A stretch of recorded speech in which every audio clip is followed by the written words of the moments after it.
1968 year global revolution. So I was proud to be here then, and I'm proud to come back to London.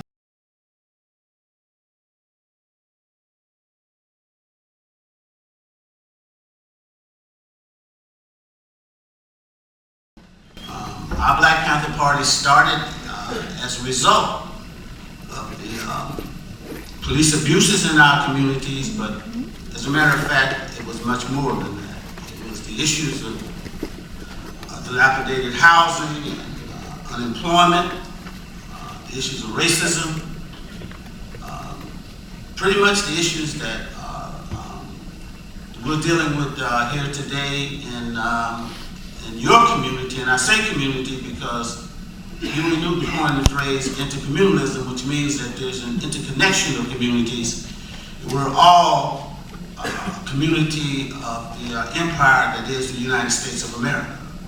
So when I come to London, it's just a matter of hours, but I come here because this community looks like any community in America, in New York, or in Berkeley, or in Massachusetts, or in Washington, D.C.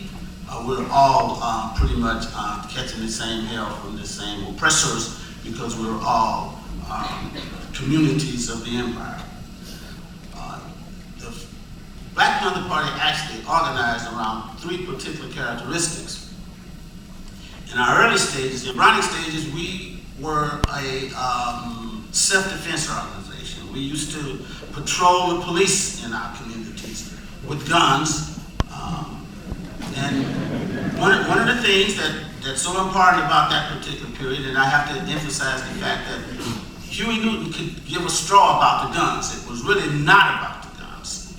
It was that we were not getting any protection from the United States government, its police agency, so we had to do something, and we implemented what was called our self-defense phase. But the fact of the matter is, it was never really about the guns. The guns were a methodology as a means to capture the imagination of the people in America.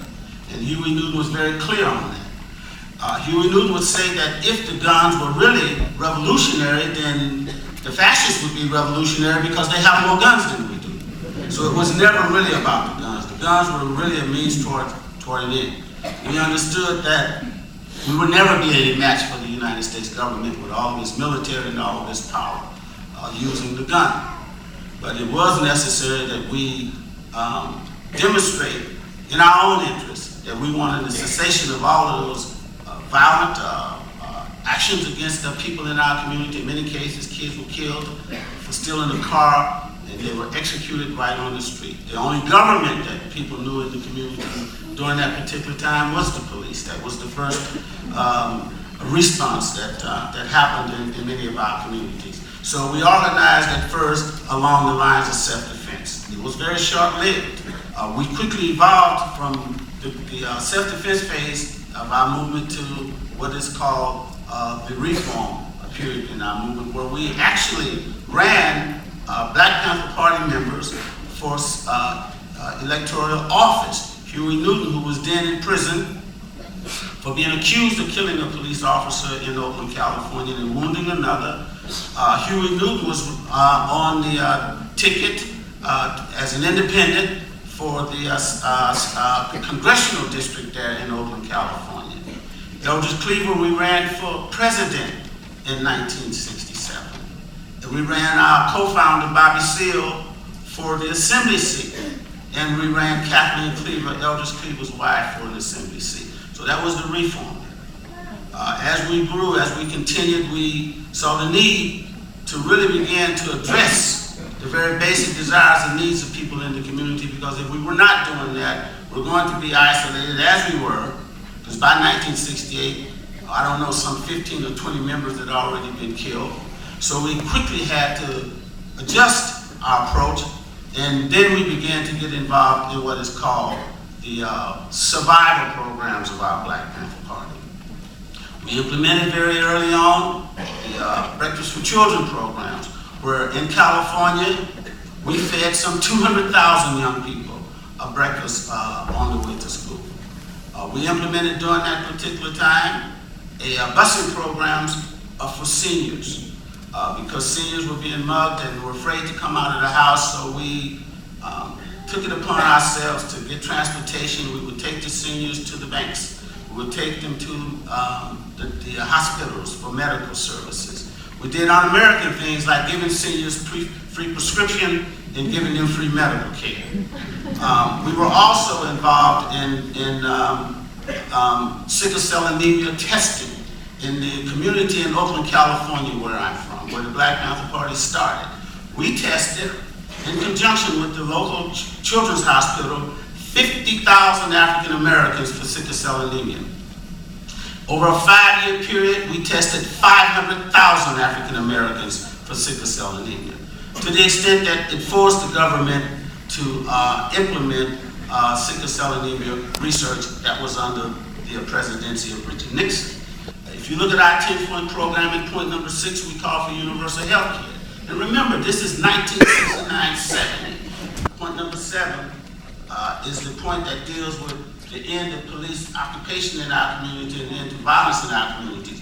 But we purposely exhausted 6 points that deal with economic development before we even arrived at the whole point about the confrontation with the police. And that was done, again, purposely, because the Black Panther Party, from its inception, was an economic development organization. When we started in 1966, we had a 10-point program. It was always there, but you know very little about that. As you know very little about the self-defense phase of our party, when Huey Newton and Bobby Seale and other Panther Party members would patrol the police, Huey Newton had a law book under his arm. At that particular time, Huey Newton was a law student. So we never violated any laws. One other thing that I'd like to bring your attention to is the fact that just a couple of days, well, yesterday as a matter of fact, before Congress convened, there was a House bill called House Resolution Bill number 362. Well, U.S. Congress has just passed the largest funding bill ever, which is for $165 billion for the continuation of the war in Iraq. It calls for imposing stringent inspection requirements on all persons, on vehicles, on ships, on planes, trains, and cargo entering or departing from Iraq. So what this really says is that we are obviously not going to withdraw. That, as a matter of fact, that seems that, according to Seymour Hersh, in an article in the New Yorker magazine, that we're now getting ready to start another war in Iran. So your duty, your most propitious moment now, your urgency is to make certain that we do not get engaged in another war. When I look at this audience and see young people, I see ourselves, because we were also youth who took and met the challenge in the 60s and 70s. We were much like you are right now.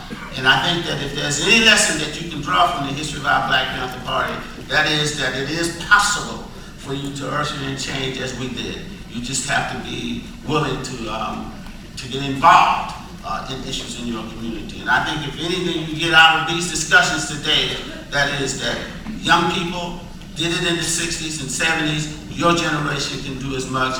I have much hope that you will, and I'm inspired by you every time I get a chance to talk to you, that you will take up the mantle and you will do something to organize new movements and make the world a better place.